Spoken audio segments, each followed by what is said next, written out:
You know, when you think about the ethics of magic, it's really easy to get stuck on these simple ideas, right? You've got white magic over here and black magic over there. But what if the real moral compass isn't about the spell itself, but the person casting it? Today, we're going way beyond good versus evil to explore the incredibly complex internal code of conduct that really governs these esoteric traditions. Let's peel back some of these layers and see what's actually going on underneath. So let's just dive right into the big one. Is magic good or is it evil? The thing is, this question is kinda a trap. It makes you think the morality is in the action, in the ritual itself. But these ancient traditions, they tell us the real answer is somewhere much, much deeper. It's not out there in the world, it's inside the magician. And this really gets to the absolute heart of it.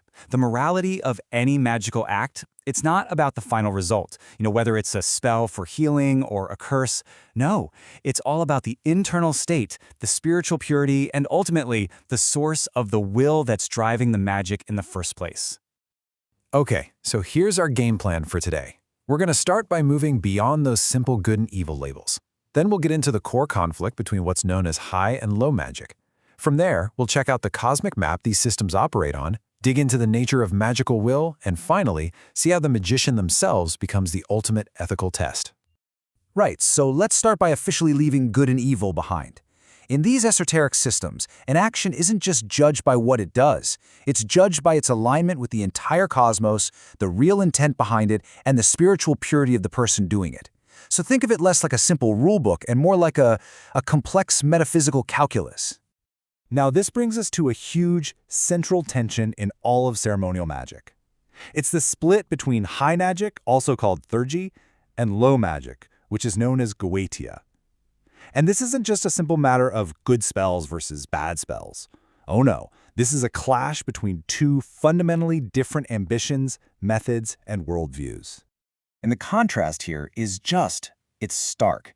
Theurgy literally means God work. Its entire purpose is spiritual. It's all about perfecting your soul and uniting with the divine. Goetia, on the other hand, is all about getting stuff done here, in the material world. It's about binding and compelling spirits to serve the magician's personal goals. And this is where we hit a really fascinating ethical crossroads.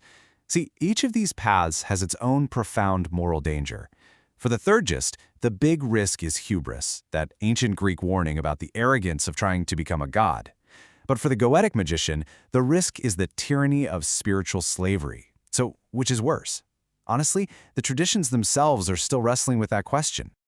So you might be wondering, how on earth could a practice like goetia ever be justified? Well, practitioners tend to fall into one of three camps. The first view is, yep, it's literal spiritual slavery, and for that reason, it's morally wrong. End of story. The second view frames it as a kind of necessary evil, subjugating these chaotic forces for some higher purpose, kind of like the old legends of King Solomon using demons to build his temple. And then there's the third, much more modern take, which reinterprets these spirits as just parts of the magician's own psyche. In that model, the ritual isn't about enslaving a demon. It's about mastering a part of your own subconscious. Now, to really get a grip on this ethical framework, we have to zoom out. We need to look at the universe these magicians believe they're operating in.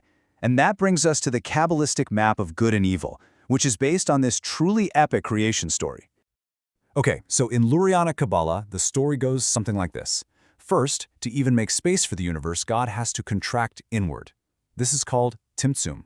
Then, this intense divine light pours into these cosmic vessels, but they're too fragile to hold it, and they shatter. This is the Shivira. And that cosmic catastrophe, right there, is the origin of evil. So evil isn't some opposing force, it's just imbalance, holy sparks of light that get trapped in these broken material shards. And humanity's whole purpose, Tikkun Olam, is to find those sparks and help repair the world. And here's the crucial point. This worldview completely reframes the magician's role. They aren't some soldier fighting a war against the demon king. No, they're more like a cosmic engineer, or a deep-sea diver, or maybe a physician. They're on this perilous mission to descend into the chaos, retrieve that lost light, and help heal the very structure of reality. So, if the universe is broken, and the magician's job is to help fix it, what's the main tool they're using? Well, it all comes down to the single most important component of any magical act, the operator's will. But what exactly is this will we're talking about? Well, we see two major and kind of competing ideas here. In the Kabbalistic view, the ultimate goal is to surrender your personal, ego-driven will to the one, universal divine will. It's all about getting into perfect alignment. But Thelema, which is a more modern system, kind of flips this on its head. Its famous phrase, "do what thou wilt," isn't a free pass to do whatever you want. It's actually about the incredibly hard work of discovering your unique, true will, your perfect purpose in the universe, and then living it out completely. So one path is about surrender. The other is about radical self-realization. And this is where it all comes together. We've got a broken cosmos, dangerous methods, a complex idea of will. In the end, it all funnels down to one thing: the magician themselves.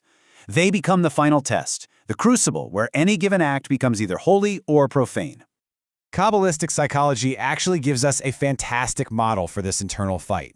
It teaches that every single person has two souls. First, you've got the godly soul, which is inherently pure and just wants to connect with the divine. And then, battling against it, you have the animal soul. That's the source of our ego, our physical desires, our drive for personal power and fame. And these two, they are in a constant war for control inside of us. So this leads to a truly radical ethical conclusion. I mean, this is pretty mind-bending. According to this logic, a healing spell that's done out of ego, to show off your power or become famous, is actually a corrupt act. It comes from the animal soul, and it just adds to the cosmic imbalance. But a curse, and this is a huge if it's performed by someone who is truly a pure instrument of divine will, could, in this strange calculus, actually be considered a righteous act. The source of the will, not the action itself, is everything. So after all that, what does this all add up to? If there are no simple commandments, no easy thou shalt nots, what's supposed to guide the practitioner?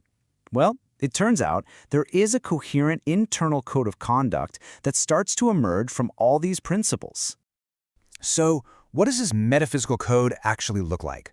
Well, it pretty much boils down to 5 core principles. First, prioritize your intent. Make sure every act comes from a place free of ego. Second, acknowledge your cosmic responsibility. You're either helping to repair the universe or you're damaging it even more. Third, respect the sovereignty of all other beings. Fourth, embrace long-term accountability with the understanding that consequences might not just be for this life. And finally, and this is probably the most important one, practice humility. Because in these traditions, hubris is always the gateway to ruin. Which leaves us with this final, really challenging thought. The goal of high magic is, by its very definition, a state of profound virtue and unity with the divine. But the path there requires using tools that look almost identical to the instruments of damnation. The only difference is the purity of the hand that's wielding them. So, is the journey itself a constant, perilous, and ethically ambiguous gamble? The sources seem to suggest that, yeah, it is. Every ritual is a test, and the magician is always the one being judged.